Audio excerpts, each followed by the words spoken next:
इनकी माली हालत अच्छी नहीं होती, ना ही इनके पास जॉब होती है, इसीलिए इन्हें शहर से बाहर रहना पड़ता है। इनका एक बेटा होता है जिसका नाम एलेक्स है। एलेक्स बताता है कि कनाडा में उसका कोई भी दोस्त नहीं है, इसीलिए ज्यादातर वक्त वो अपनी मॉम के कंप्यूटर के साथ बिताता है, जहाँ पर वो गेम्स खेलता है, अनजान लोगों से इंटरनेट पर बातें करता है और नई नई साइट्स को विजिट करता है। एलेक्स बताता है कि वो स्टीव जॉब्स और बिल गेट्स की तरह बनना चाहता है, जिन्होंने दुनिया बदल दी।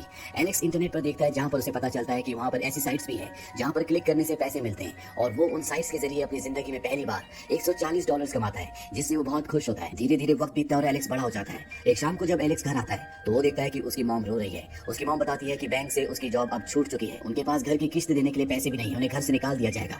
एलेक्स से सुनकर अपने कमरे में जाता है और एक बॉक्स लेकर आता है जिसके अंदर बहुत सारे पैसे होते हैं जो उसने पिछले कई सालों में जमा किए होते हैं। वो अपनी मॉम को देता है। उसकी मॉम कहती है कि तुमने चोरी की। एलेक्स कहता है कि नहीं, मैंने कोई गलत काम नहीं किया, ये पैसे मैंने अपने कॉलेज की फीस के लिए जमा किए थे, पर आप चिंता मत करो, मैं कुछ ना कुछ अरेंज कर लूंगा। एलेक्स पैसे अपनी मॉम को दे देता है, लेकिन अब वो बहुत उदास हो जाता है क्योंकि पिछले कई सालों में उसने पैसे जमा किए थे। उसे नहीं पता कि अब वो पैसे अरेंज कैसे करेगा। तभी वो अपने कंप्यूटर पर यहाँ पर टाइप करता है dark web. Dark web darknet की वो दुनिया है जहाँ पर दुनिया के सारे, यहाँ पर कोई भी किसी को ट्रेस नहीं कर सकता। एलेक्स अपना अकाउंट यहाँ पर बनाता है और जब वो ग्रुप को ज्वाइन करने की परमिशन मांगता है तो उससे कहा जाता है कि पहले अपना कुछ काम दिखाओ। एलेक्स के स्कूल में एक बहुत ही एरोगेंट लड़का होता है, वो किसी तरह से उसका क्रेडिट कार्ड हासिल कर लेता है और डार्क वेब के एक मेंबर के साथ शेयर कर देता है, जिससे उसका रैंक स्टेटस थोड़ा सा ऊपर आ जाता है। उसे एक सोल्जर का रैंक मिलता है, यानी कि वो डार्क वेब पर अब कुछ चीजें एक्सेस कर सकता है। इसके बाद वो उसी हैकर से पूछता है कि मैं पैसे कमाना चाहता हूँ। वो हैकर एलेक्स को 2 लैपटॉप भेजता है और कहता है कि इन्हें बेच देना, जो भी इसका प्रॉफिट होगा हम शेयर कर लेंगे। एलेक्स उन दोनों लैपटॉप्स को बेच देता है और पैसे दोनों बांट लेते हैं। इसके बाद वो हैकर एलेक्स को कई अलग अलग महंगी महंगी चीजें भेजता है जिन्हें एलेक्स बेच देता है। दरअसल डार्क वेब पर वो दूसरों के क्रेडिट कार्ड से चीजें खरीदता है जिन्हें एलेक्स बेचता है, लेकिन एलेक्स जिस शहर में रहता है बहुत छोटा शहर है, इतनी महंगी चीजों के खरीदार यहाँ पर नहीं मिलते। इसीलिए एलेक्स अपने मॉम डैड को कहता है कि वो अपनी पढ़ाई पूरी करने के लिए टोरंटो जा रहा है और वो टोरंटो शिफ्ट हो जाता है, जहाँ उसकी मुलाकात साई नाम के एक लड़के से होती है। वो उसे कहता है कि जो भी चीजें तुम बेचना चाहते हो मैं 1 मिनट में बेच दूंगा, पर इसका 30% कमीशन मैं लूंगा। एलेक्स मान जाता है और अब ये दोनों मिलकर काम करना शुरू कर देते हैं और एलेक्स अब छोटे मोटे कामों से बोर हो चुका है, इसीलिए वो कुछ अच्छा और बड़ा करना चाहता है। वो साई को कहता है कि अगर हमें करप्ट बैंकर्स के क्रेडिट कार्ड्स के डिटेल्स मिल जाए तो हम बहुत सारे पैसे कमा सकते हैं। साई कहता है कि मैं इसमें तुम्हारी मदद कर सकता हूँ। यहाँ शहर में उसके जितने भी दोस्त सैलून में और अलग अलग डिपार्टमेंट्स में काम करते हैं, वो उन सबसे ऐसे लोगों के कार्ड्स की डिटेल्स ले लेते हैं जो गलत तरीके से पैसा कमाते हैं, जिससे एलेक्स और साई बहुत सारे पैसे कमा लेते हैं। एक दिन इन दोनों को पुलिस पकड़ लेती है, लेकिन ये उन पुलिस वालों को 10 महंगी महंगी घड़ियां देते हैं, जिस वजह से इन्हें छोड़ दिया जाता है। और अब एलेक्स उस बैंक से भी बदला लेना चाहता है जिस बैंक में उसकी मॉम जॉब करती थी, जहाँ से उसकी मॉम को निकाल दिया गया था। वहाँ पर वो कस्टमर बनकर जाता है और जानबूझकर नीचे कुछ गिरा देता है और उन चीजों को उठाने के बहाने वो सीपीयू में पेन ड्राइव लगा देता है ताकि वो सीपीयू का सारा डेटा अपने पेन ड्राइव में ट्रांसफर कर ले।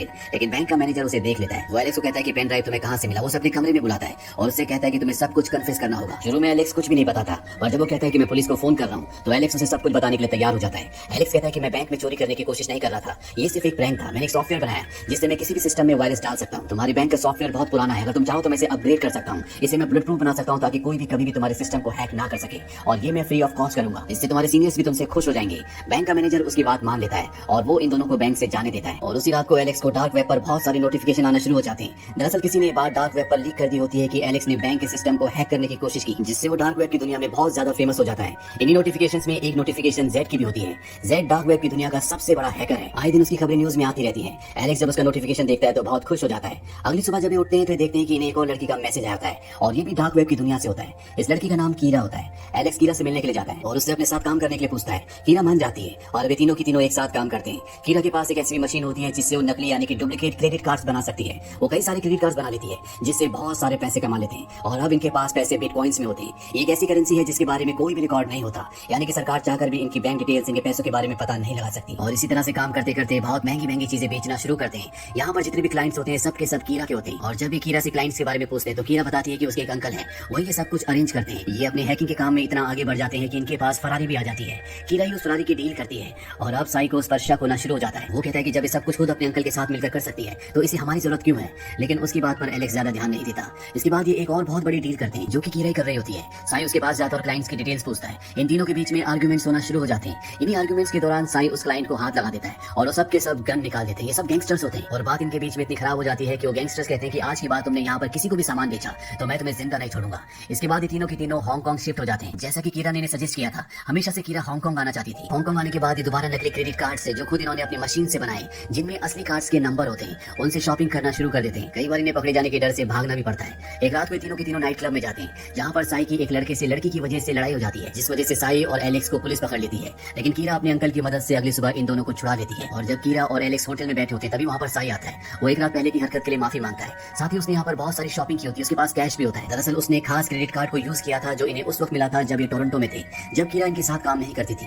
इस कार्ड की कोई भी लिमिट नहीं होती, लेकिन इससे ये एक ही बार कैश निकाल सकते थे। दूसरी बार इन्हें ऐसा करने से ट्रेस कर लिया जाता और जब जब ये बात एलेक्स को पता चलती है कि साई ने उसी कार्ड को यूज किया है तो वो उस पर बहुत गुस्सा करता है। इन दोनों के बीच में आर्गुमेंट्स होना शुरू हो जाते हैं। एलेक्स साई को कहता है कि तुम टोरंटो वापस चले जाओ। साई टोरंटो वापस चला जाता है और अब यहाँ पर कीरा और एलेक्स रह जाते हैं। ये दोनों हांगकांग के लगभग सभी एटीएम से अपने उन क्लोनिंग कार्ड से जो इनके पास बहुत सारे होते हैं 2.3 मिलियन डॉलर चुरा लेते हैं और हर जगह डार्क वेब का विजिटिंग कार्ड छोड़ देते हैं। न्यूज में बताया जाता है कि हांगकांग में 2.3 मिलियन की चोरी हुई। किसी को नहीं पता कि कैसे हुआ, लेकिन जेड नाम का एक हैकर जो कि डार्क वेब को पूरी तरह से कंट्रोल करता है उसने इसकी जिम्मेदारी ली है। वहीं कीरा फैसला करती है कि वो इस काम को और ज्यादा नहीं करेगी। उसके पास अब बहुत डॉलर्स हैं और आराम की जिंदगी जीना चाहती है, पर एलेक्स अभी भी इस काम को कंटिन्यू रखना चाहता है। और जब इस बात पर बहस कर रहे होते हैं तभी जेड का मैसेज आता है जो इन्हें एटीएम वाले काम के लिए शाबाशी देता है। एलेक्स कहता है कि मैं तुमसे मिलना चाहता हूँ। जेड कहता है कि ये इम्पॉसिबल है। एलेक्स कहता है कि कैसी डील है जिससे हम बिलियंस डॉलर्स कमा सकते हैं और जेड इनसे मिलने के लिए तैयार हो जाता है। ये जेड से मिलने के लिए जाते हैं। जेड व्हील चेयर पर होता है जिसका चेहरा पूरी तरह से खराब होता है और यही डार्क वेब की दुनिया का सबसे बड़ा हैकर है। वो इन दोनों से कहता है कि मैं तुम्हारे साथ काम क्यों करूं।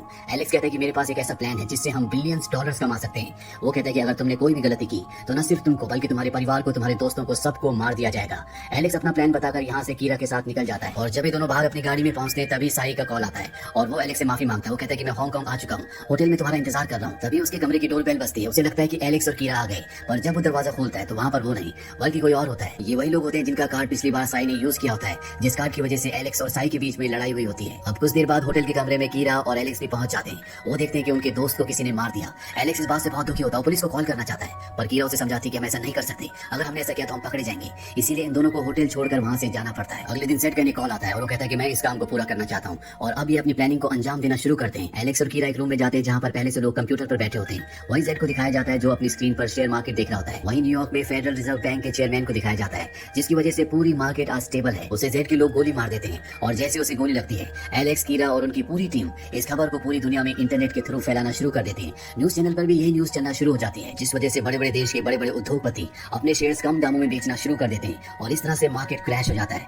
और ये सारे के सारे शेयर जेड खरीद लेता है। यानी कि उन्होंने कम दामों में महंगे शेयर्स को खरीद लिया जिस वजह से जेड को बिलियन डॉलर्स का फायदा होता है। वो एलेक्स का शेयर उसके अकाउंट में ट्रांसफर कर देता है। इसके बाद एलेक्स, कीरा और उसके सभी साथी उस जगह से निकल जाते हैं। वहीं दूसरी तरफ डाउ में दिखाया जाता है जहाँ पर फेडरल रिजर्व का चेयरमैन अपने दोस्तों के साथ शिकार कर रहा होता है। तभी उसे फोन पर बताया जाता है कि तुम्हारी मौत की न्यूज पूरी दुनिया में चल रही है। उसे कुछ समझ नहीं आता और तभी हमें उस आदमी को दिखाया जाता है जिसे गोली मारी गई थी। उसे चेयरमैन ऑफ फेडरल रिजर्व का बहरूपिया बनाया गया था। दरअसल ये पूरा का पूरा एलेक्स का प्लान था ताकि उसकी मौत से मार्केट क्रैश हो जाए और ये करोड़ों अरबों डॉलर्स कमा ले और ऐसे इन्होंने किया होता है। अब एलेक्स और कीरा जब अपनी गाड़ी में बैठते हैं तभी वहाँ पर दो आदमी आते हैं जो इन दोनों को बेहोश कर देते हैं और जब एलेक्स की आंखें खुलती है तो उसका मुंह पूरी तरह से ढका हुआ होता है। वो कीरा के बारे में पूछता है लेकिन उसे कोई जवाब नहीं मिलता।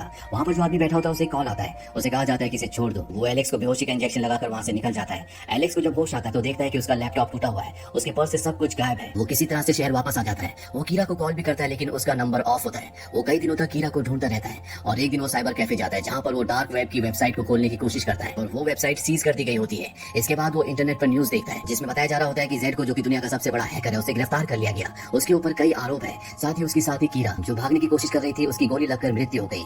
एलेक्स ने यहाँ पे डार्क वेब को खोलने की कोशिश की होती है, इसीलिए यहाँ पर पुलिस आ जाती है और उसे अरेस्ट कर लिया जाता है। उसे थाईलैंड की जेल में ले जाया जाता है जहाँ पर एलेक्स अगले 2 सालों तक रहता है। इन 2 सालों में उसे अपनी गलती का एहसास होता है। वो अपने घर जाना चाहता है, अपने पेरेंट्स से मिलना चाहता है। उसे कीरा की मौत का भी बहुत दुख होता है।